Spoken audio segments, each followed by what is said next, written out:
Bonjour. L'histoire que je vais raconter aujourd'hui est l'une des plus terribles qu'on ait pu raconter au Moyen-Âge. Une histoire manifestement vraie et tout à fait reconstituable, même si elle se passe assez tard finalement dans l'histoire de la chrétienté, puisque elle se termine en 1294. Donc, cette fin du XIIIe siècle, qui normalement dans l'Église catholique est une époque de lumière. Nous sommes avant la peste noire, qui viendra plus tard, au siècle suivant.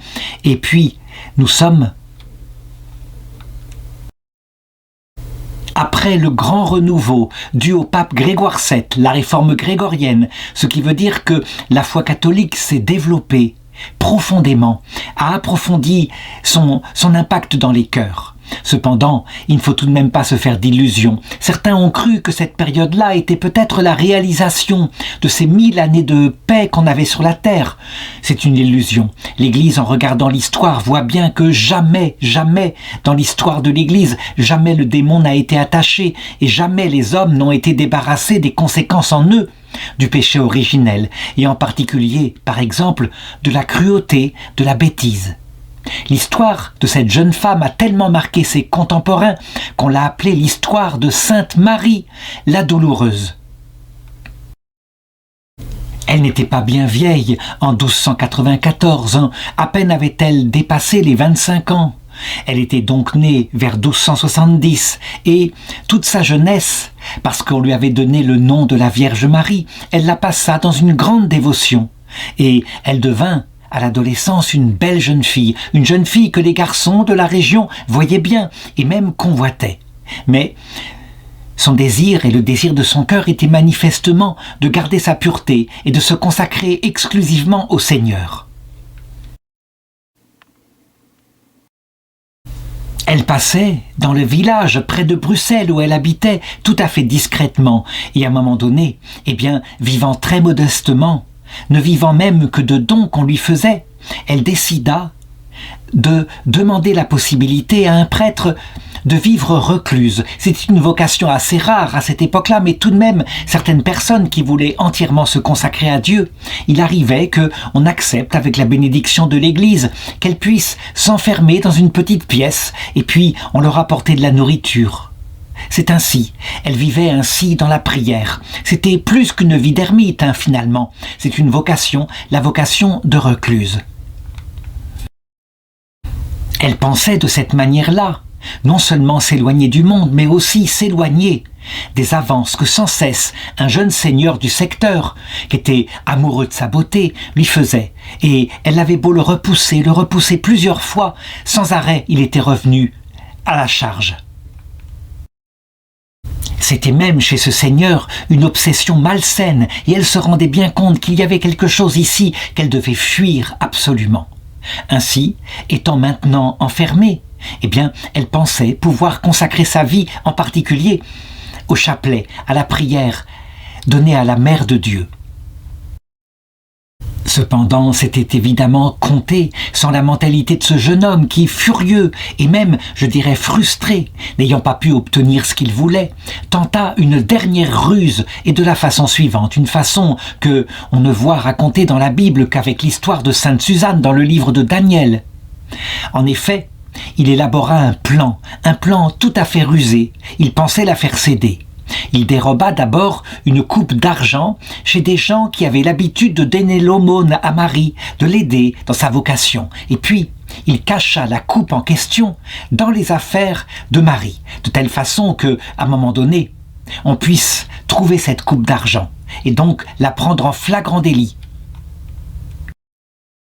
La deuxième étape de son plan consista à faire sur elle un chantage.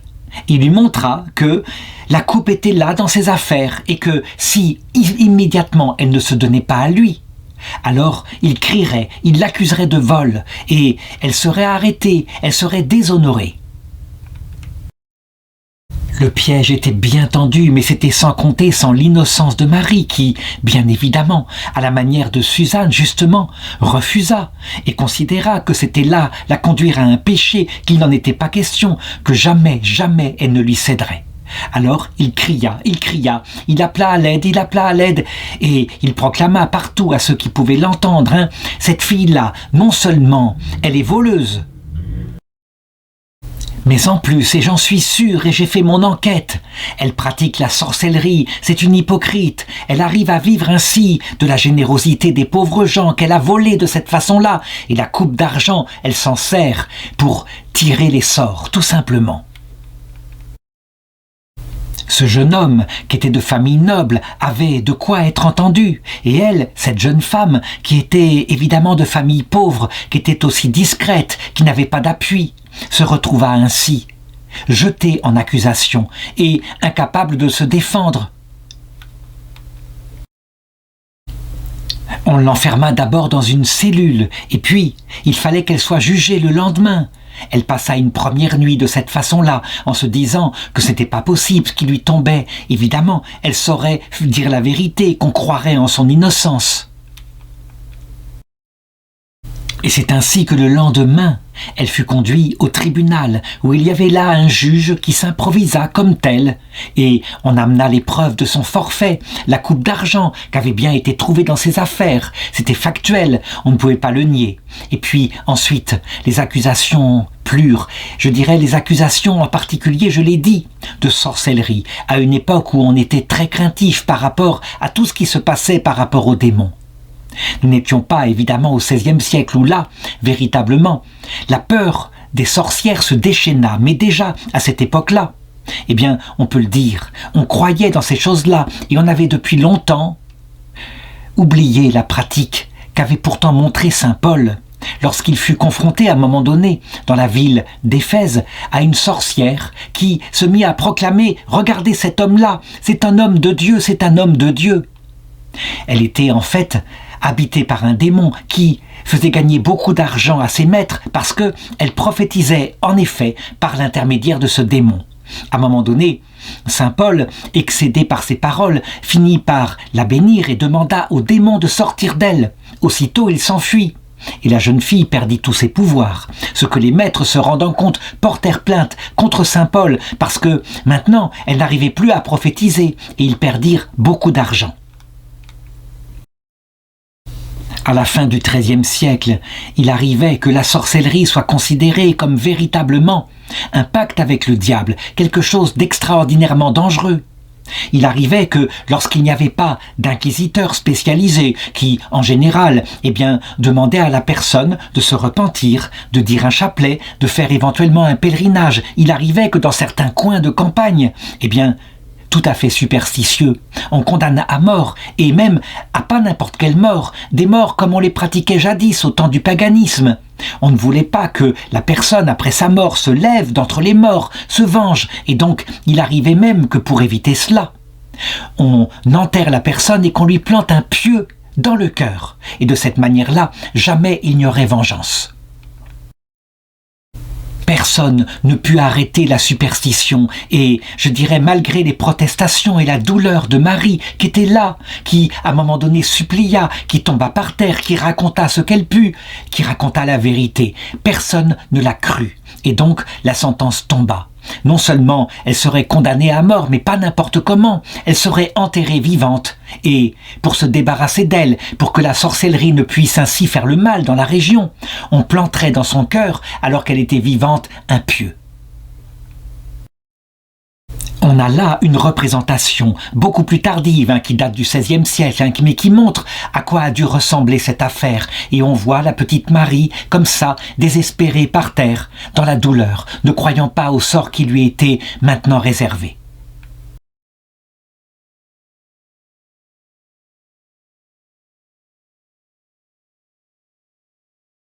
Marie fut ensuite de nouveau enfermée dans une cellule en attendant que le lendemain, évidemment, on passe à son exécution. On n'a donc aucun souvenir de la façon dont elle passa la nuit, mais ce qui est sûr, c'est que les gens entendirent probablement, à travers la pièce où elle était enfermée, ses pleurs et ses gémissements. Plus tard, je vais raconter comment plus tard ils s'en souvinrent, d'où le nom qu'on lui donna de Marie, Marie la douloureuse. On a dans l'écriture un psaume, le psaume 142, qui semble indiquer par quelle détresse elle passa durant la nuit. Seigneur, entends mon cri, j'implore. Seigneur, mon cri, je supplie. Je déverse devant toi ma plainte, ma détresse, je la mets devant toi. Le souffle me manque, mais toi, tu connais ce que j'ai fait. Sur le chemin où je vais, rien ne t'est caché, rien n'est invisible à tes yeux. Regarde à droite et vois, pas un parmi ceux qui sont là qui me reconnaissent. Tout refuge se dérobe à moi, pas un qui ait soin de mon âme. Et je crie vers toi, Seigneur, je dis, toi, mon abri, ma part sur la terre des vivants. Sois attentif à ma clameur. Je suis à bout de force. Délivre-moi de mes persécuteurs, ils sont plus forts que moi.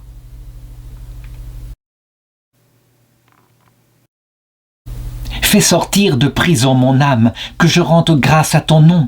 Autour de moi, les justes feront cercle à cause du bien que tu m'as fait. Et c'est ainsi que sa prière monta vers le Seigneur toute la nuit, mais il n'y eut rien, il n'y eut pas un signe, pas une lumière, rien, le silence complet de la part du ciel.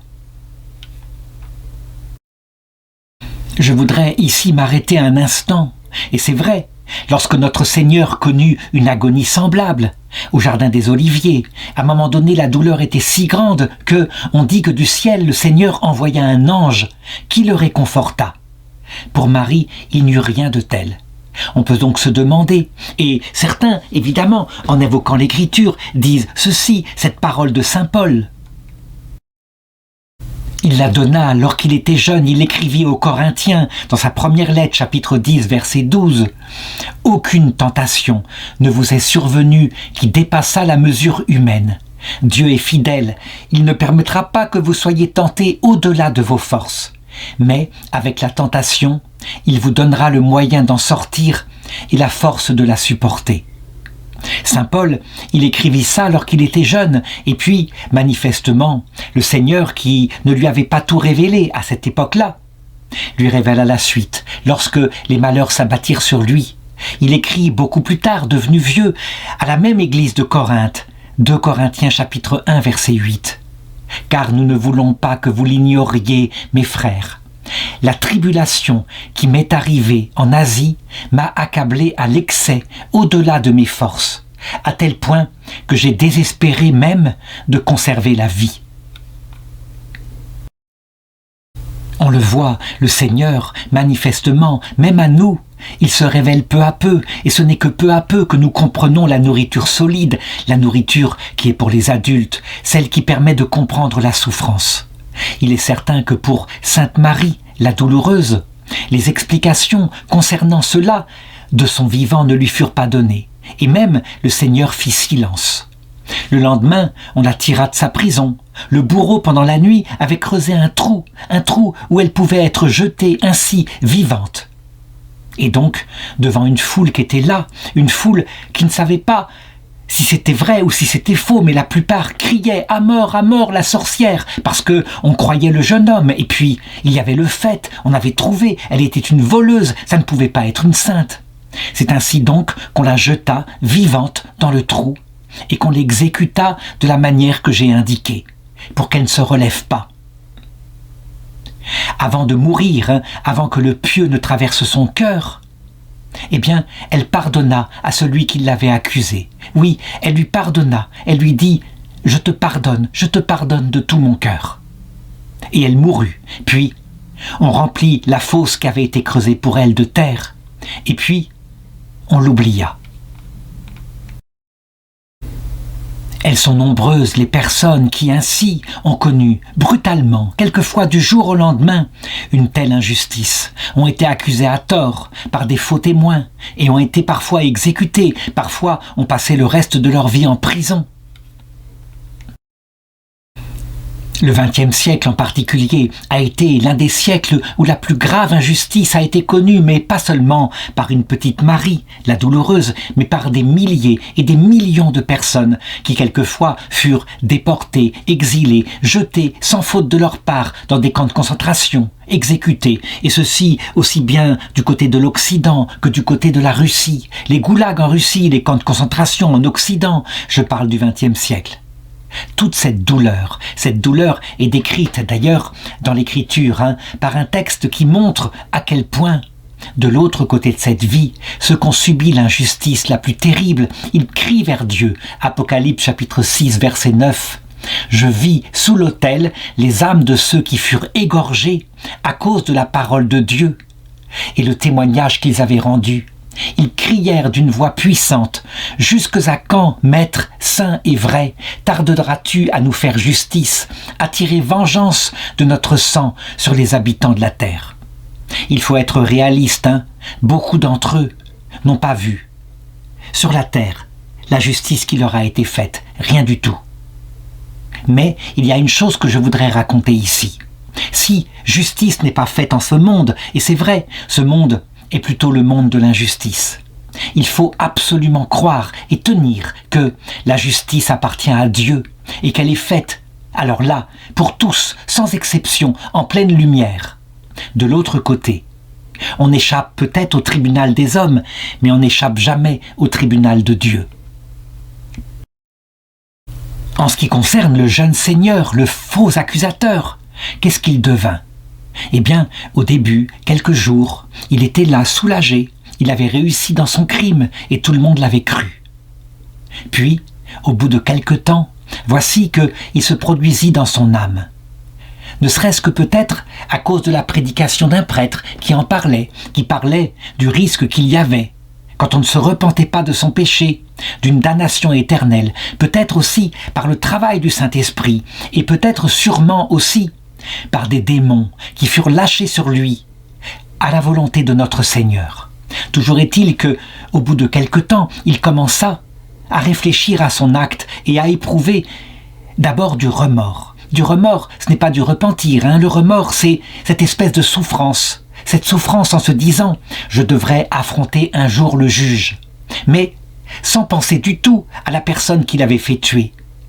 Et puis, au fur et à mesure que le temps passa, il commença à éprouver du repentir. C'est quelque chose de plus profond, quelque chose qui touche l'âme. Il commença à penser à la douleur de Marie, à ses gémissements toute la nuit, ses cris, ses pleurs, et puis le pardon final qu'elle lui avait donné.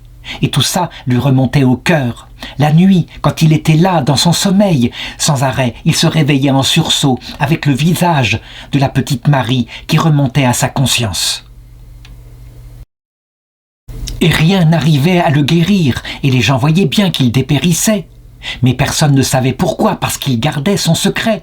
Il lui était impossible d'avouer ce qu'il avait fait. Et c'est ainsi que la douleur augmenta, puis augmenta et augmenta d'année en année, et ce pendant 7 ans. Au bout de ces années, la douleur était devenue si forte que, on le surprit, il était en train de se suicider. On l'arrêta de justesse, hein. On lui lia même les mains pour qu'il évite de faire ce geste fatal qui lui vaudrait l'enfer éternel. Et donc, on lui demanda pourquoi faisait-il une telle chose. On l'emmena même dans l'église du village, l'église que jadis Marie fréquentait. Et là, incroyablement, alors il parla, il fondit en larmes, il avoua son mensonge, il avoua que Marie n'avait jamais rien fait, il raconta tout, sans exception, comment il avait caché la coupe d'argent, comment ensuite, pour sauver sa vie, il avait accusé Marie de sorcellerie. Et l'histoire de ces aveux se répandit dans toute la région, et les gens qui, là, quelques années plus tôt, avaient crié « à mort », avaient accompagné ainsi le martyre de Marie. Les gens, là, soudain, se souvinrent de la manière dont ils s'étaient comportés.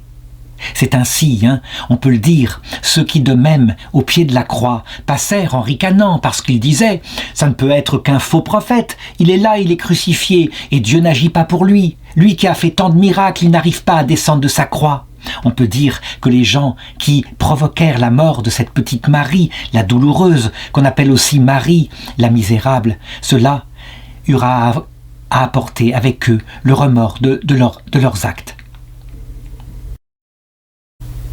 Qu'est devenue Marie, justement? Qu'est devenue Marie après sa mort? Eh bien, on peut le deviner, bien évidemment. D'abord, elle fut accueillie au ciel, et défendue, et protégée, et consolée, et Jésus lui expliqua pourquoi il s'était tu, pourquoi il l'avait laissée aller jusqu'au martyre, que son âme maintenant brisée était prête à entrer directement dans la vision béatifique parce que il lui fut expliqué la raison de tout cela et du silence de Dieu. Personne ne peut rentrer au paradis sans avoir un cœur brisé. Le cœur brisé s'acquiert évidemment par sa propre compassion quand on a un cœur pur, mais quelquefois il faut passer par des épreuves et l'injustice que Dieu laisse faire. C'est ce qu'elle subit. Elle n'eut pas à faire évidemment quoi que ce soit comme purgatoire, elle fut couronnée reine du cœur de Dieu. Et on la voit, je crois, représentée parmi les vierges qui accompagnent l'agneau mystique, un tableau magnifique qui fut peint beaucoup plus tard par Jan van Eyck. Donc, on voit bien ce groupe de vierges, elle est là, pleine de gloire. Ensuite, quand ses accusateurs arrivèrent un par un à l'heure de leur mort, loin de les enfoncer, de les condamner, elle se fit leur avocate et elle leur dit à quel point elle comprenait qu'ils ne savaient pas, qu'ils avaient cru bien faire. Et c'est ainsi qu'elle les accompagna, à son tour, comme intercessrice, elle les accompagna vers leur salut éternel. Beaucoup eurent évidemment à passer par un temps de purgatoire, et ce fut elle en personne, mandatée par la Vierge Marie, qui était maintenant toujours auprès d'elle. Ce fut elle qui fut chargée lorsque leur âme était purifiée, qu'ils avaient acquis, eux aussi, à leur tour, ce cœur humble nécessaire. Ce fut elle qui vint les chercher au purgatoire pour les introduire dans la vision de Dieu, directement. Où maintenant, tous ces gens, y compris l'accusateur, probablement sont entrés, évidemment, depuis tellement longtemps.